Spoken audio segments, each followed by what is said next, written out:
엄마가 아들과 짜고 딸을 팔아버리고 아버지와 작은아버지가 함께 딸과 조카를 팔았습니다.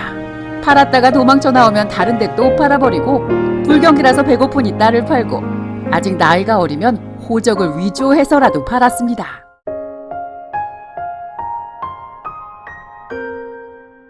한국에서 없어져야 할 것. 정체도 불분명한 효라는 개념입니다. 이건 철진한 항일 정신만큼 한국인이 버려야 할 것 중에 하나죠. 장유유서의 질서를 바탕으로 부모에게 무조건적인 순종과 희생을 강요하는 이 효라는 것은 그 모호한 개념만큼 잔인하게 작용하기도 했습니다. 현대의 가족 간에는 이 효보다는 사랑이 필요합니다. 한국 영화의 거장으로 꼽히는 임권택 감독. 그의 영화에는 한국적인 소박한 아름다움이 깨알같이 숨어 있어서 개인적으로 참 좋아하는 영화 감독입니다. 그의 수작 중에 1993년 개봉했던 영화 서편제에서는 함께 판소리를 하던 수양딸이 떠나갈까 두려운 마음에 아버지가 딸에게 몰래 약을 먹여 시력을 잃게 만듭니다. 죄책감에 자살을 하긴 했지만 이건 정당화되거나 합리화될 수 없는 범죄죠. 비슷한 예가 또 있습니다. 공양미 300석만 바치면 눈을 뜰 수 있다는 이야기를 아버지에게서 들은 심청이는 제 몸을 중국 상인에게 팔아 그 공양미 300석을 마련합니다. 인당수 깊은 물에 뛰어든 것인지 아니면 중국의 화류계로 팔려간 것인지 논란이 있긴 하지만 아무튼 부모를 위해 제 몸을 팔았죠. 이 이야기에서 무슨 교훈을 얻어야 하는 건지 잘 모르겠지만 팩트는 전차금이란 선금을 받고 인육시장에 몸을 판 겁니다. 심청이 이후에도 이 전차금에 몸을 판 사람들은 많았습니다. 구한 말에는 주로 부모를 봉양할 돈이 필요하거나 갑작스런 부모의 장례에 쓸 목돈이 필요할 경우 스스로 남의 집 종이 되는 사람들이 있었습니다. 그들은 주로 여자였고 필요한 만큼의 선금을 합의하여 받고 노비 문서를 작성했습니다. 이 노비의 특징은 시작할 때 받았던 전차금을 갚으면 다시 자유 신분을 회복할 수 있었는데요. 세상 일은 늘 그렇듯 그렇게 호락호락하지만은 않았습니다. 노예가 되는 대가로 선부를 앞당겨 받는 이 전차금은 결국 한 사람의 목숨값이 되고 그 돈을 가지기 위해 사람들은 서로를 속이기 일쑤였습니다. 이번 영상에서는 근대 신문의 사건 기사를 근거로 1920년대 이후 조선의 인육시장을 살펴봅니다. 여기서 인육시장이란 사람을 고깃덩어리로 취급하는 시장이라는 의미로 주로 여자들을 창녀로 사고 파는 시장이었습니다. 나중에 이 인육시장은 인간시장이라는 말로 대체되었고 최근에는 둘 다 쓰이지 않는 사어가 되었습니다만 시장의 형태가 바뀐 것일 뿐 시장 자체가 없어진 것은 아니죠. 우리말 속담에 큰딸은 살림미천이다 라고 합니다. 요즘 여성분들은 이 말 듣는 걸 싫어하시는데 그 의미 자체도 정확하지는 않습니다. 막연한 생각으론 큰딸이 엄마의 가사를 많이 도와서 살림의 보탬이 돼서 그런가 보다 했는데 알고 보면 그게 아니죠. 조선인들에게 큰딸은 말 그대로 살림미천이었습니다. 실제로 딸을 팔아서 돈을 만들었죠.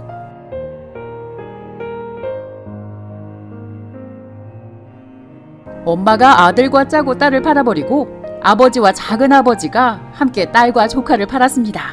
팔았다가 도망쳐 나오면 다른 데 또 팔아버리고 불경기라서 배고프니 딸을 팔고 아직 나이가 어리면 호적을 위조해서라도 팔았습니다. 우선 급하게 팔았다가 돈을 더 주겠다는 데가 있으면 다시 찾아다 팔기도 하고 이혼하고 온 딸이 창피하고 괘씸하다고 팔아버렸습니다. 삼촌도 조카를 팔고 숙부도 조카를 팔고 외삼촌도 가만히 있을 수 없었겠죠. 형은 동생의 아내를 팔고 남편도 어린 아내를 팔아넘겼는데 잠깐 짚고 넘어가죠. 구한말 조선을 정탐자 둘러보았던 일본인 혼막 유스케는 그의 책 조선잡기에서 조선의 창귀는 모두 남의 처첩으로 남편이 스스로 아내의 매춘을 위해 손님을 모아 집으로 데려오고 아내는 그녀의 두 다리 사이에서 밭을 갈아서 남편을 봉양하며 남편에게 충성을 다한다 라고 빈정거렸습니다. 이게 과연 사실일까 싶었는데 찾아보면 1925년 발표된 김동인의 단편소설 감자에도 비슷한 내용이 나옵니다. 내용을 간추려 보면 게으른 남편과 함께 가난에 찌든 복녀는 빈민 구제 사업으로 송충이 잡이를 나갔다가 감독의 눈에 들어 몸을 팔게 되었고, 저녁에는 남들처럼 중국인의 밭에 채소를 훔치러 갔다가 주인인 왕서방에게 잡혔으나 잠시 후 왕서방에게 돈을 받아 집으로 간다. 그 뒤로 왕서방은 무시로 복녀를 찾아와서 눈만 멀찐멀찐 앉아있으면 복녀의 남편은 눈치를 채고 밖으로 나간다. 왕서방이 돌아가고 나면 복녀 부부는 왕서방이 주고 간 돈을 가운데 놓고 기뻐하고 하였다.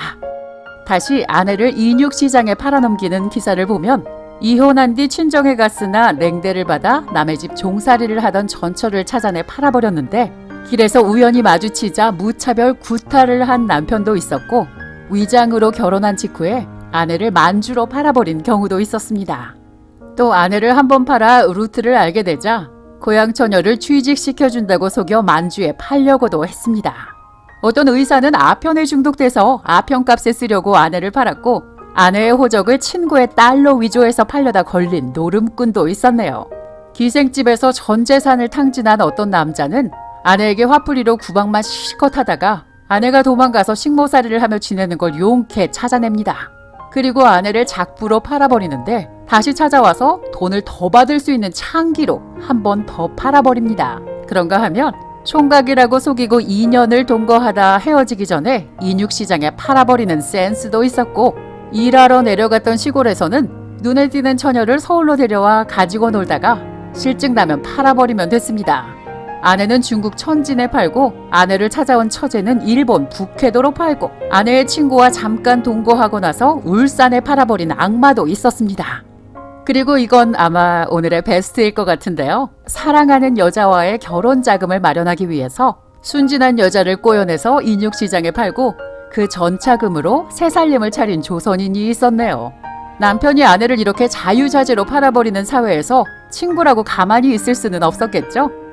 멀리 외지로 나가면서 걱정이 돼서 친구 집에 나이 어린 아내를 맡기자 친구 부부는 조금의 망설임도 없이 인육상을 불러 팔아치웁니다. 화장품 방문 판매원은 그때도 있었던 것 같은데, 관상을 보아하니 기생의 팔자라 라고 헛소리를 하며 남의 집 딸을 데려다 팔아버리기도 하고, 채소 행상하는 할머니도 어리숙한 처녀가 보이면 끌고 가서 팔았습니다. 심지어 어느 학교의 교무주임을 맡고 있는 교사가 위조 지폐를 사용하다 잡혔는데, 알고 보니 제자 10여 명을 강간한 다음 인육시장에 팔아버린 일을 실토했습니다. 안타까운 일들도 있었는데요. 친구처럼 접근한 여자에게 속아 창녀로 팔려버린 과부의 사연을 듣는 경찰도 눈물을 흘리게 했고, 잃어버린 딸을 천운으로 찾기는 했는데 전차금을 갚을 돈이 없으면 집으로 데려오지 못했습니다. 믿기 힘든 일들도 있었습니다. 빚에 시달리는 병든 남편을 위해 스스로 인육시장의 문을 두드린 여자도 있었고, 나 하나만 고생하면 가족들이 굶지 않아도 된다는 결심으로 찾아온 소녀도 있었습니다. 남편과 같이 사는 게 싫다고 가출해서 오는 여자도 있었고, 공산당 운동을 하던 여류 투사는 남자 동지의 공작금 마련을 위해 창녀가 되기도 했죠. 결혼하고 몇 년 뒤 남편이 실명을 하고 남편은 아내의 새 출발을 위해 이혼을 요구합니다. 그러자 아내는 이혼과 함께 인육시장에 제 몸을 판 돈을 남편의 수술비로 남기고 잠적한 소설 같은 일도 있었다고 합니다. 하지만 현실엔 악당들이 더 많았죠. 그리고 돈 냄새 나는 곳에는 조직이 꼬여들었습니다.